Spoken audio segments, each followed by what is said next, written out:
Hey everyone, welcome back to my channel. Today I'm going to talk through my experience at Kuoe's flagship store in Kyoto. It was truly a unique, amazing experience. I was just getting into watches at the time and I've never had any experience like that before. So I'm going to walk you through that experience as well as the custom watch that I decided to build with their help. And if that sounds awesome to you, please like and subscribe. If not, tell me why it sucks and I will try to get better. And let's get into it. So Kuoe is a Kyoto-based watch brand that blends traditional Japanese design with modern craftsmanship. I had the chance to visit their original shop before they moved locations, and it had this intimate vintage feel that perfectly matched their watchmaking style. Although they've relocated, this experience I think was just unforgettable. But they've moved locations because they're getting bigger and better. They used to just sell out of these Kyoto shops, now they sell worldwide. Given that, I would still, if you're fortunate enough, I would definitely recommend visiting their stores. So walking into their original shop was like walking into a blend of old Kyoto charm and contemporary design. If you don't know, Kyoto is much more low-key, traditional, as opposed to the fast-paced style of Tokyo. And this is something that they do on purpose. Kuoe wants to be synonymous with Kyoto, and I think they do an amazing job about that. I gotta say the in-person experience was really amazing. The customer experience was great. When I went, it was crazy packed with watch bros, but that's just a testament to like how much they've grown. And I got to choose everything from the case to the dial, and you can see everything is behind glass case, and you can see all the different options. They have a few people walking around. It's a small shop, but they have a few people walking around. If you need any help, they're very willing to help. Some of them do use like translators if they're having trouble understanding you. Some of them speak English very well. You're gonna get the help you need.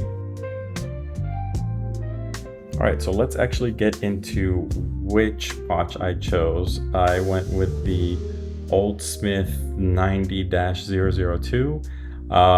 It has a Miyota NH35 automatic movement, which is powered by the motion of your wrist, which I think is really cool. I don't have anything like that in my small collection. I feel like it's almost symbiotic. Just wearing the watch keeps it going.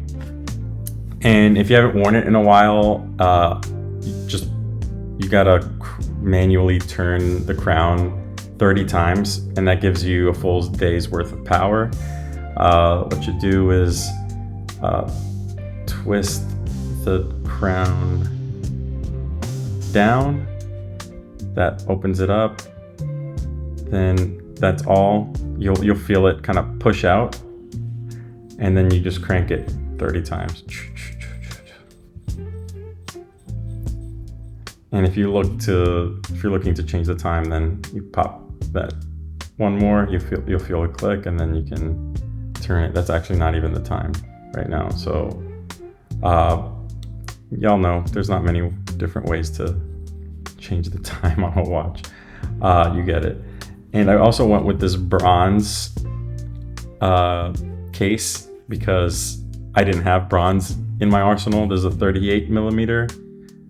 And I really like bronze in general because I like the way it patinas over time. It kind of grows old with you. It gives it character based on like how you've operated it. And I just really like this bronze style. So I have like that bronze Traveler's Company fountain pen that I carry with me everywhere. Bronze is just like my jam. And this is my first bronze watch. I'm really happy with this watch. I wear it like all the time, and I went with this Italian leather strap that I think pairs well with that bronze.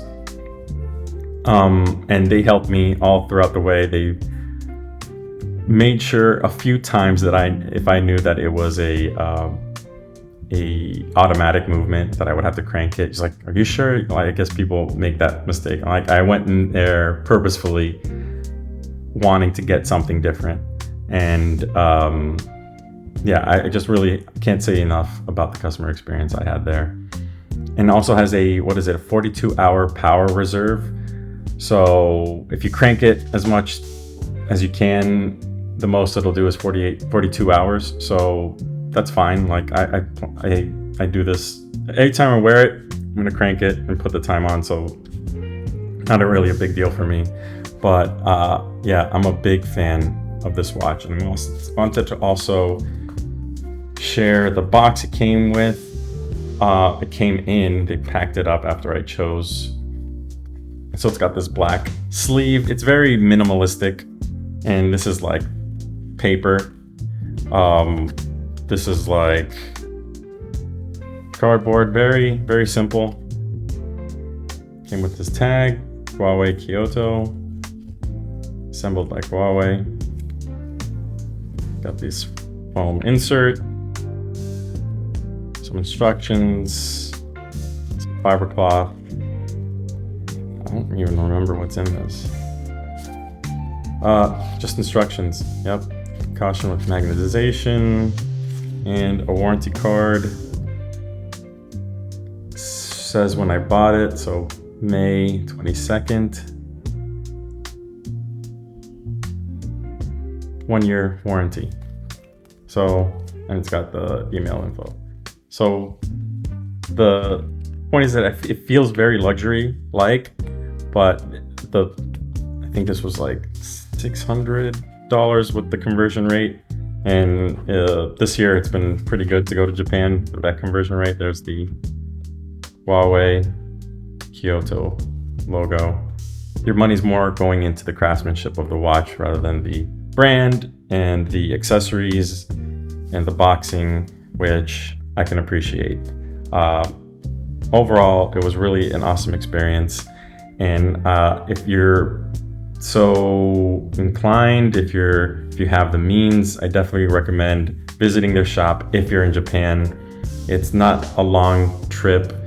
I mean, if you're gonna go to Japan, you gotta go to Kyoto anyway. So if you're in the area, I would definitely take a trip to their new flagship store. So that's what I got today. If you enjoyed that, please like and subscribe.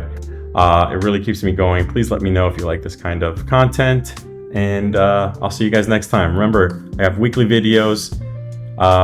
Please, again, like and subscribe. Thanks. See ya.